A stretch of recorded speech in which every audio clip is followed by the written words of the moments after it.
Good morning friends, आपका मेरे channel एके tutorial में स्वागत है। आज जो टॉपिक हम डिस्कस करने जा रहे हैं उसका नाम है नेपोलियन के सुधार कार्य।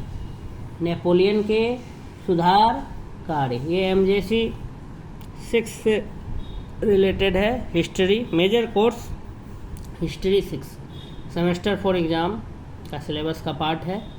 रिफॉर्म्स ऑफ नेपोलियन, रिफॉर्म माने सुधार। नेपोलियन ने क्या सुधार के कार्य किए, आज हम लोग इसको जानेंगे।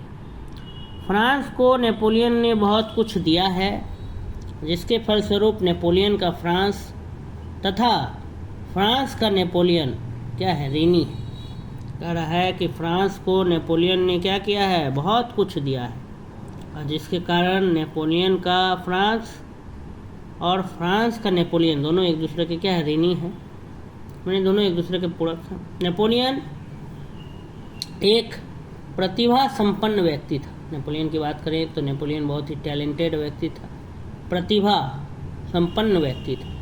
वह जन्मजात सैनिक था, वह जन्म से ही बाय बर्थ क्या था, सैनिक था। उसने फ्रांस की क्रांति के विचारों को दूर देशों में फैलाया। नेपोलियन बोनापार्ट जो था, उसने फ्रांस की क्रांति का जो भी विचार था उसको दूर देशों में क्या किया, फैलाया। उसने अपनी योग्यता से फ्रांस का प्रथम कप्तान बनकर फ्रांस की प्रतिष्ठा को खूब आगे बढ़ाया। उसने अपनी योग्यता से फ्रांस का क्या बना, प्रथम कप्तान बना, और फ्रांस की प्रतिष्ठा को खूब आगे फैलाया।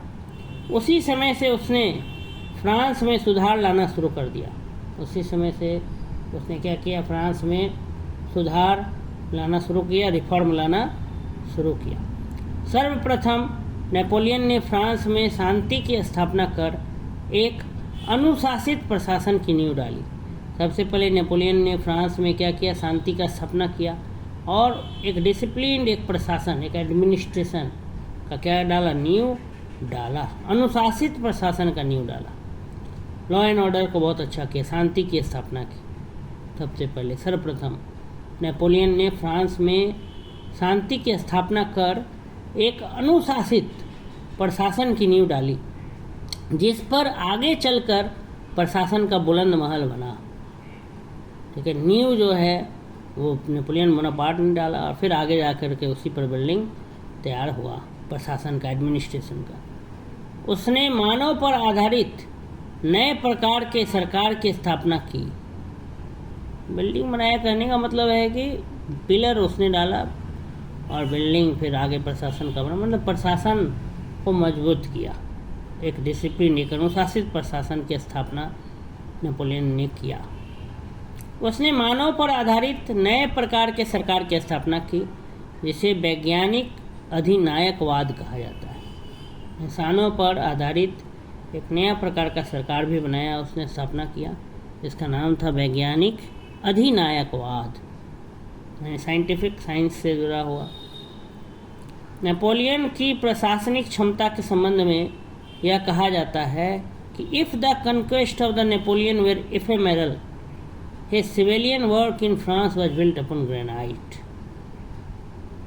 नेपोलियन बोनापार्ट का जो प्रशासनिक क्षमता था, जो कैपेबिलिटी था, उसके बारे में ये कहा जाता है कि if the conquest of the Napoleon, अगर नेपोलियन का विजय जो था were ephemeral, his civilian work in France was built upon granite. तो अगर नेपोलियन की जीत अगर एकदम मतलब पूरी पक्की है, तो उसका सिविलियन वर्क भी था, वो भी ग्रेनाइट पे बना था। कहने का मतलब वो सिविलियन वर्क भी बहुत ज़्यादा करता था, वार तो करता ही था। नेपोलियन कह रहा है कि युद्ध में भी जिस तरह से आगे था, उसी तरह फिर सिविलियन वर्क, नागरिकों की सहायता करना, सिविलियंस की मदद करना, सिविलियंस के लिए काम करना, कर्म करना, वो भी, उसमें भी वो आगे थे।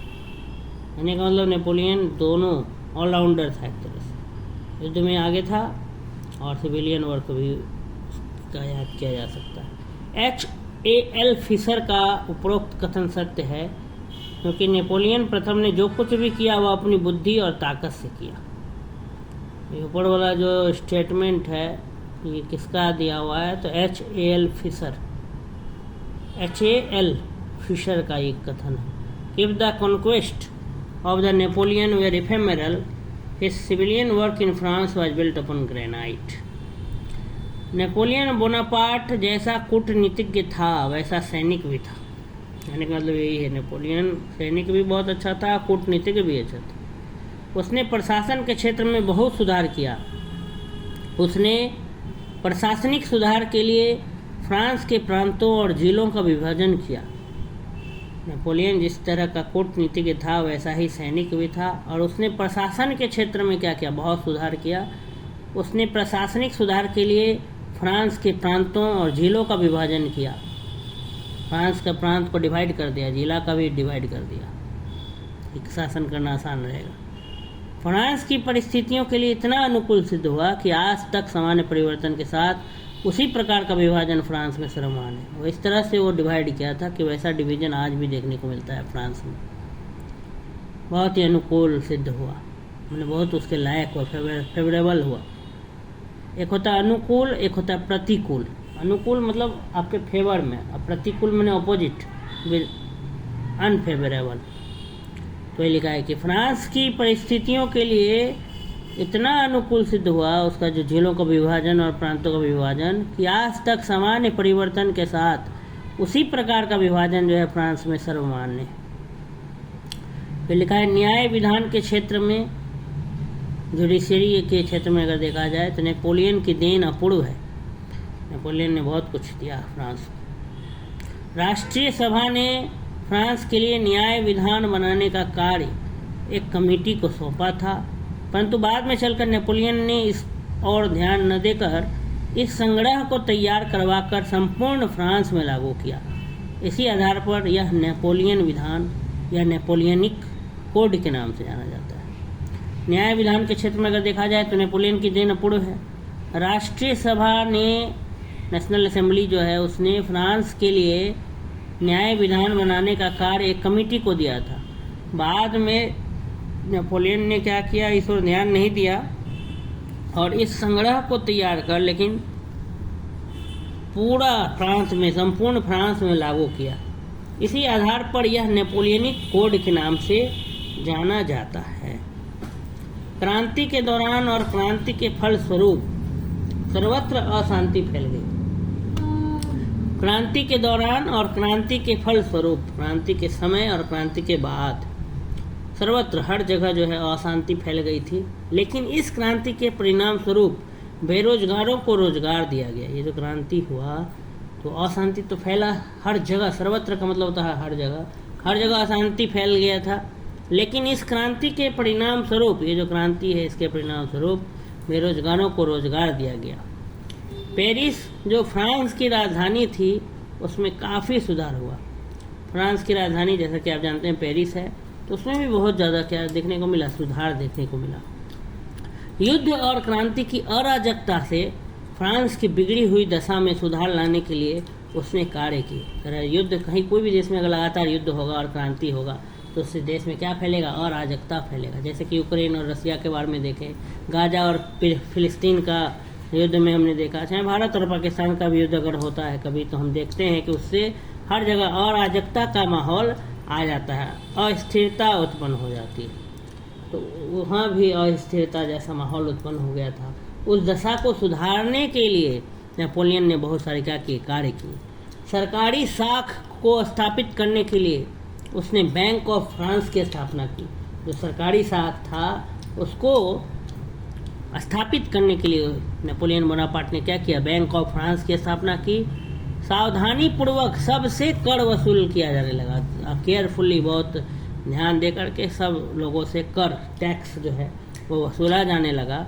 सर्वत्र बेईमान अधिकारियों को दंड दिया गया, और हर जगह जो भी बेईमान कहीं भी अगर अधिकारी पाए जाते थे ऑफिसर, तो उसको सजा भी दिया गया, दंड भी दिया गया। नेपोलियन के द्वारा शिक्षा में सुधार भी प्रशंसनीय है। नेपोलियन के द्वारा अगर देखा जाए, नेपोलियन बोनापार्ट के द्वारा, तो एजुकेशन फील्ड में भी उसने बहुत सुधार किया। फ्रांस के एजुकेशन में उसने फ्रांस में शिक्षा के लिए समुचित व्यवस्था की, एक से एक स्कूल खोले गए। प्रारंभिक शिक्षा का भार उसने गांव को दिया और ग्राम और नगर को दे दिया, और उच्च शिक्षा का भार राज्य के ऊपर रखा। उच्च शिक्षा का भार जो था वो स्टेट लेवल का रखा, और जो प्राइमरी एजुकेशन जो था वो जो है डिस्ट्रिक्ट, गांव और नगर को दिया। इस प्रकार नेपोलियन ने अपने काल में फ्रांस के लिए अत्यंत सराहनीय सुधार किया। तो हम इस प्रकार देख सकते हैं नेपोलियन ने अपने काल में फ्रांस के लिए बहुत ज़्यादा क्या किया, सराहनीय सुधार वाला कार्य किया। तो ये थे नेपोलियन के सुधार कार्य, रिफॉर्म्स ऑफ नेपोलियन। तो अगर ये वीडियो आपको मेरा अच्छा लगा हो तो मेरे चैनल को ज़रूर सब्सक्राइब करें कि ये वीडियो ज़्यादा से ज़्यादा जो लोगों तक पहुँचे, और अगर पसंद आया तो लाइक भी कर दें, और जो है आप अगर और वीडियो में क्या चाहते हैं तो कमेंट सेक्शन में जा कर के कमेंट भी करें। धन्यवाद।